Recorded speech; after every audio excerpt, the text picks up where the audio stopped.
खबरों में आगे बढ़ते हैं। एक और बड़ी खबर है, गजवा प्लान योगी ने नाकाम कर दिया। गजवा हिंद प्लान के बारे में आपने सुना होगा, हिंदुस्तान को मुस्लिम राष्ट्र बनाने का प्लान।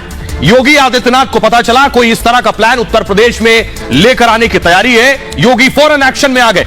योगी ने क्या किया, ये तस्वीर, अगली तस्वीर दिखाइए। योगी ने एटीएस देवबंद में एटीएस सेंटर का इनॉग्रेशन किया था। ये वो तस्वीरें मैं आपको दिखा रहा हूं। तो योगी की एटीएस कमांडो और टीम इस गजवा हिंद प्लान को नाकाम करने में फौरन लग गई। योगी ने कहा था जैसे ओसामा को अमेरिका ने मारा था वैसे ही आतंकियों को यहां हमारे कमांडो चुन चुन कर ढेर करेंगे। रिपोर्ट देखिए जरा। हमारे नागरिकों की सुरक्षा के लिए खतरा बनोगे तो हमारे कमांडो तुम्हें निकाल करके कहीं भी छुपोगे, ओसामा बिन लादेन की तरह कहीं भी छुपे रहोगे तो भी निकाल करके तुम्हारा काम तमाम करने का कार्य करेंगे। और इसलिए ये सेंटर, यहां पे हमारे 56 कमांडो हमेशा तैनात रहेंगे। अब योगी के कमांडो इसी तरह उत्तर प्रदेश में आतंकियों को ढूंढ ढूंढ कर उनकी साजिश बेनकाब कर रहे हैं। पिछले एक हफ्ते में उत्तर प्रदेश से 3 आतंकियों को धर दबोचा है। इन तीनों आतंकियों से पूछताछ और मोबाइल से जो सुराग मिले वो बेहद खतरनाक है। तीनों आतंकी न सिर्फ उत्तर प्रदेश को दहलाने की साजिश रच रहे थे, बल्कि इनका सपना हिंदुस्तान में गजवाए हिंद के जरिए इस्लाम का राज स्थापित करने का था। लेकिन योगी आदित्यनाथ ने पहले ही कह दिया था कि इनका सपना कभी पूरा नहीं होने वाला। जो लोग सपना देख रहे हैं गजवाए हिंद का, मैं बहुत स्पष्टता के साथ कह सकता हूं, ये नया भारत है। गजवाए हिंद का सपना कयामत के दिन तक भी साकार नहीं होगा। तो योगी आदित्यनाथ गजवाए हिंद पर उनका बयान आपने सुना। गजवाए हिंद यानी हिंदुस्तान के खिलाफ धर्म युद्ध जंग और हिंदुस्तान को इस्लामिक राष्ट्र बनाना मकसद। जो आतंकी पकड़े गए, सहारनपुर से नदीम को गिरफ्तार किया गया है, इसका भी यही मकसद था। अगली तस्वीर दिखाइए जरा। हबीबुल को पकड़ा गया फतेहपुर, उसके बाद कानपुर लाया गया। हबीबुल भी इसी साजिश में शामिल था। अगली तस्वीर दिखाइए। आजमगढ़ से पकड़ा गया सबाउद्दीन। 7 दिन में ये 3 आतंकी पकड़े गए। मैप के जरिए मैं आपको दिखाने जा रहा हूं। यूपी में पूरब से पश्चिम तक आतंक का जो प्लान है वो आपके सामने देखिए जरा। आप देख रहे हैं, पूरब से शुरू करिए आजमगढ़। आजमगढ़ में सबाउद्दीन की गिरफ्तारी हुई। पश्चिम चलिए सहारनपुर के देवबंद, देवबंद से नदीम की गिरफ्तारी हुई। और बड़ी खबर यह है कि पूरब से पश्चिम तक आतंक का कनेक्शन था और आतंकियों ने हब जो है वो लखनऊ को बनाया हुआ है। और कानपुर से सैफुल्ला गिरफ्तार हुआ, यही कानपुर को ट्रेनिंग सेंटर बनाया हुआ है। आइए, इतना ही नहीं, बाकायदा एक दस्तावेज बरामद हुआ है। 70 पन्नों का वो दस्तावेज है। ये दस्तावेज बहुत इंपॉर्टेंट है जो मैं आपको दिखाने जा रहा हूं। ये देख रहे हैं, 70 पन्नों का उर्दू में लिखा हुआ ये दस्तावेज नदीम के मोबाइल से बरामद हुआ। कहा जा रहा है कि ये पाकिस्तान से पीडीएफ फाइल आई है। इसमें 70 पेजेस है, 70 पन्ने हैं और इसमें नुपुर को टारगेट करने की तैयारी, गजवाए हिंद, ये सारी चीजें इसमें शामिल है। देखिए जरा, इन तीनों को साथ बिठाकर, ये तीनों अभी रिमांड पर हैं, तीनों को साथ बिठाकर एटीएस इनसे पूछताछ करने वाली है। योगी के कमांडो इनसे पूछताछ कर रहे हैं अभी। और क्या कुछ इन्होंने बताया है अब तक पूछताछ में और इनकी मंशा क्या थी, साजिश क्या थी, यह मैं आपको बताने जा रहा हूं। आप तीनों को देख रहे हैं, इसमें हबीब, नदीम और सैफुल्ला और ये तीनों मौजूद हैं। सबाउद्दीन, आतंकियों की बड़ी साजिश का पर्दाफाश हुआ है। सबसे पहले मैं नदीम के बारे में आपको बता रहा हूं। 7 दिन में यूपी से 3 आतंकियों को गिरफ्तार किया गया है। देवबंद से आतंकी नदीम की गिरफ्तारी हुई थी। दरअसल जो पहला आतंकी आप देख रहे हैं, देवबंद के मदरसे से नदीम का एक कनेक्शन बताया जा रहा है। 3 महीने में 18 बार इसकी लोकेशन मिली है देवबंद में। यह गंगो का रहने वाला बताया जाता है। गंगो भी सहारनपुर में। आतंकी साजिश को अंजाम देने की फिराक में था ये नदीम। नदीम के मोबाइल से मिले पीडीएफ में बड़ी साजिश का पर्दाफाश हुआ है। पाकिस्तान से नदीम के मोबाइल पर यह दस्तावेज आया और इसी दस्तावेज में नुपुर शर्मा की हत्या का जिक्र भी शामिल है। उदयपुर जैसी घटना को यह अंजाम देना चाहता था। गजवाए हिंद प्लान पर दरअसल यह काम कर रहा था जैश ए मोहम्मद, तहरीक तालिबान और टीटीपी से इसका कनेक्शन है। साथ ही साथ सितंबर में पाकिस्तान भी जाने वाला था नदीम। पाकिस्तान में जिहादी ट्रेनिंग में शामिल होना था इसका मकसद। अब आइए अगला जिसकी बात कर रहे हैं, सैफुल्ला, जिसकी गिरफ्तारी हुई है कानपुर से। सैफुल्ला भी गजवाए हिंद की साजिश में शामिल था और पूरी दुनिया में इस्लाम का राज स्थापित करना मकसद है। खासतौर से भारत में गैर इस्लामियों को काफिर मानता है। इसने पूछताछ में बताया, इन्हीं शब्दों का इस्तेमाल किया है। जो गैर इस्लामी, जो इस्लाम को नहीं मानते वो काफिर है इसकी नजर में। तालिबान राज से भी कट्टर शासन चाहता है ये सैफुल्ला। अगर कोई धर्म है तो वो सिर्फ इस्लाम है, इसने पूछताछ में बताया। सभी मुसलमानों का मकसद है गजवाए हिंद। ये कह रहा है, जिहाद करने से ही जन्नत मिलेगी। जो हदीस में लिखा है वो होकर रहेगा। सैफुल्लाह भी सितंबर में पाकिस्तान जाने वाला था। अब सोचिए कौन लोग हैं जो ऐसे लोगों को बरगला रहे हैं, बहका रहे हैं और ये भर रहे हैं इनके दिमाग में, ये जो जड़ जहां से आ रही है उसका इलाज और उसका काटा जाना बहुत जरूरी है। अगला देखिए, सबाउद्दीन आजमगढ़ से गिरफ्तारी हुई। सबाउद्दीन भी उत्तर प्रदेश को दहलाना चाहता था। दरअसल कई ठिकानों को बम से उड़ाने का इसका प्लान था।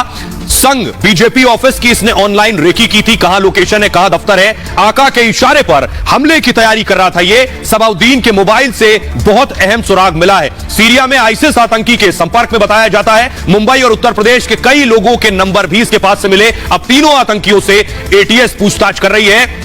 फिलहाल रिमांड पे, पूछताछ में कई और खुलासे हो सकते हैं जो चौंकाने वाले होंगे।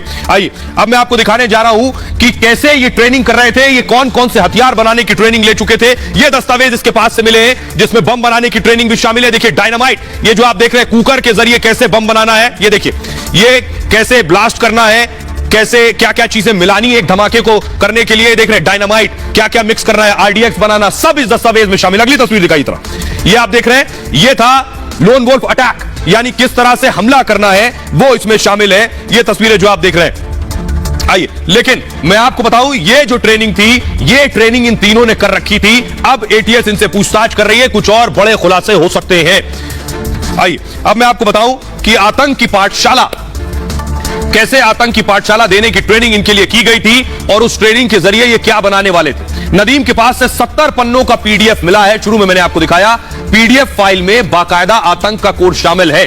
फिदाइन हमले की जानकारी इसमें दी गई है, कैसे आत्मघाती हमला करना है। बम बनाने के तरीकों के बारे में बताया गया, कैसे बम बनाना है। विस्फोट का इस्तेमाल करने की भी इसमें जानकारी है, कैसे विस्फोटक का इस्तेमाल करना है। उर्दू के साथ अंग्रेजी में भी आतंक का कोर्स है। बम बनाने से लेकर लोन वुल्फ अटैक की ट्रेनिंग दी गई है।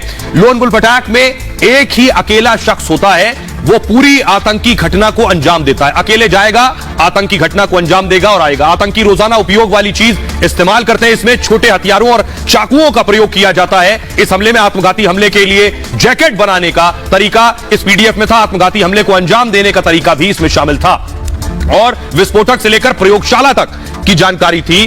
तो अब सवाल यह है कि यह जो बड़ी साजिश थी, योगी के कमांडो ने इसे नाकाम कर दिया है। खबरों में आगे बढ़ते हैं। आज एक और दिल दहला देने वाली बड़ी खबर आई, ज्ञानव्यापी पर सर तन से जुदा। अब तक ये खबरें दूसरे लिहाज से आ रही थी, लेकिन अब खबर यह फुल स्क्रीन लीजिए कि ज्ञानव्यापी का जो केस चल रहा है, धमकी मिली है इस केस को तुरंत वापस ले लो वरना सर कलम कर दिया जाएगा। ज्ञानव्यापी केस में यह थ्रेट कॉल पाकिस्तान से आ रही है धमकियां कि अगर ज्ञानव्यापी का मसला वापस नहीं लिया गया, ये मुकदमा, तो फिर सर कलम कर दिया जाएगा, सर काट दिया जाएगा। देखिए जरा, ज्ञानव्यापी पर सर तन से जुदा। ज्ञानव्यापी केस के पैरोकार हैं सोहन लाल, इनको पाकिस्तान से धमकी मिल रही है। धमकी क्या है, लिखा है उस धमकी में, कहा जा रहा है तुम्हारा भी सर तन से जुदा कर देंगे, ज्ञानव्यापी का केस वापस ले लो। राजस्थान के कन्हैया जैसा हाल कर देंगे अगर केस वापस नहीं लिया। ज्ञानव्यापी से केस वापस लेने की धमकी दी जा रही है कोर्ट से। केस वापस नहीं लेंगे तो अंजाम भुगतना होगा, यह भी कहा गया। सोहन लाल के 2 नंबर है उनके पास, दोनों नंबरों पर जान से मारने की धमकी दी गई उन्हें। धमकी भरे कॉल पर इंटेलिजेंस ब्यूरो आईबी के अधिकारियों से भी बात हुई। कॉलर का लोकेशन तलाशने में इंटेलिजेंस ब्यूरो जुटी हुई है, खुफिया विभाग जो है। शुरुआती जांच के मुताबिक पाकिस्तान के सिम कार्ड इस्तेमाल हुए हैं, उन नंबरों से फोन किया गया है। पाक के सिम से भारत से ही की गई है कॉल, आईबी का कहना यह है, यानी पाकिस्तानी सिम कार्ड थे, फोन भारत से लगाया गया। सोहन लाल आर्या को पहले भी इस तरह की धमकियां मिल चुकी हैं। पहली धमकी उन्हें 19 मार्च को दी गई थी कि मुकदमा वापस ले लो। दूसरी धमकी 20 जुलाई को दी गई कि ज्ञानव्यापी का केस वापस लो। 1 महीने पहले पत्नी के नंबर पर उनके फोन आया था और सोहन लाल की पत्नी ने फोन उस वक्त नहीं उठाया था, जिसके बाद फिर से उन्हें धमकियां मिल रही हैं। आइए तस्वीरें मैं आपको दिखाऊं, सोहन लाल कौन है, आपने देखा होगा ज्ञानव्यापी के मसले में कोर्ट में पैरोकार है सोहन लाल। ये उन्हें सिक्योरिटी दी गई है, सोहन लाल जा रहे हैं, उनके साथ बाकायदा 2 सुरक्षाकर्मी मौजूद रहते हैं हर वक्त, उनकी सुरक्षा बढ़ा दी गई है। अगली तस्वीर दिखाइए जरा, ये वो मोबाइल नंबर से जिन नंबर से फोन आया है, ये वो मोबाइल नंबर मैं आपको दिखा रहा हूं। अगली तस्वीर दिखाइए, मूव कीजिए इसे, अगली तस्वीर दिखाइए। आइए अब आपको सुनवाता हूं, सुनिए जरा सोहन लाल जिनको धमकी भरे फोन आए वो क्या कह रहे हैं। पाकिस्तान से पुनः धमकी के क्रम में एक बार पुनः धमकी आई। यह पहली बार नहीं है, धमकी आता ही रहता है। मार्च में धमकी आई थी, पुनः भी धमकी आई जुलाई में, और धमकी का क्रम इसलिए आता है कि हम ज्ञानवापी मुकदमे से नाम जो है वादी भी हैं और मुकदमे के पैरोकार हैं, मुकदमा वापस ले ले, लेकिन उनके धमकी से हम झुकने वाले नहीं, रुकने वाले नहीं। कन्हैया की तरह आपका भी तन से जुदा कर दिया जाएगा, लेकिन कहे तो कहें, उनके कहने से क्या होता है। हम तो 1984 से ही ज्ञानवापी उद्धार में से जुड़े हुए हैं, और तो फिर पीछे क्या हटना, जब बाबा के लिए बाबा स्वयं हमारी रक्षा कर रहे हैं, महाकाल हमारी रक्षा कर रहे हैं, देवाधिदेव महादेव प्रलयंकर शंकर काशी पुराधिपति स्वयं हमारी रक्षा कर रहे हैं, तो फिर पीछे क्या हटना, पीछे क्या दिखना, पीछे क्या रुकना, आगे ही चलते चले। तो सोहन लाल कह रहे हैं वो पीछे हटने को तैयार नहीं है, लेकिन आइए अब आपको बताता हूं कि उनकी सुरक्षा जरूर बढ़ा दी गई है। उनके साथ 2 सिक्योरिटी गार्ड हर वक्त मौजूद हैं। धमकी के बाद सिक्योरिटी सोहन लाल की सुरक्षा बढ़ा दी गई है। सुरक्षा में 2 पुलिस के जवानों को तैनात कर दिया गया है। सोहन लाल ने कहा है कि धमकी से वो डरेंगे नहीं। उन्हें आपने सुना शुरू में, श्रृंगार गौरी को लेकर पहली याचिका के पैरोकार थे दरअसल सोहन लाल। 4 महिला याचिकाकर्ता जो हैं उनके पैरोकार हैं। ज्ञानव्यापी में सर्वे टीम के भी सदस्य थे ये अंदर जाते थे सर्वे के दौरान। 1996 में भी सर्वे टीम के सदस्य रहे हैं सोहन लाल। विश्व हिंदू परिषद के महानगर उपाध्यक्ष भी रहे हैं, वीएचपी परिषद के प्रवक्ता भी रहे हैं विश्व हिंदू परिषद के, और 1984 में 1984 में ज्ञानव्यापी मामले में संघर्ष कर रहे हैं। उस दौर से 84 से संघर्ष कर रहे हैं। आदि विश्वेश्वर महादेव मंदिर केस में भी याचिका दी थी इन्होंने। ये इनके बारे में मैंने आपको बताया। बहरहाल खबरों में आगे बढ़ते हैं, और आज की एक और बड़ी खबर, योगी आदित्यनाथ का बुलडोजर आपने उत्तर प्रदेश में चलते तो देखा होगा, लेकिन ये बुलडोजर अब अमेरिका तक पहुंच गया है। योगी का, बाबा का बुलडोजर अमेरिका कौन लेकर पहुंच गया? अमेरिका में भी चल रहा है बाबा बुलडोजर। सवाल ये, पहली तस्वीर दिखाइए, योगी आदित्यनाथ जब चुनाव जीते, चुनाव जीतने के बाद लोग सड़कों पर, ये देखिए बुलडोजर लेकर, एम्बियंस दीजिए इसका, बुलडोजर लेकर लोग सड़कों पर आ गए थे। ये देखिए विधानसभा के सामने बुलडोजर के साथ लोग दिखाई दे रहे थे, लेकिन ये बुलडोजर अब देखिए कहां पहुंच गया। मैप दिखाइए जरा, योगी का बुलडोजर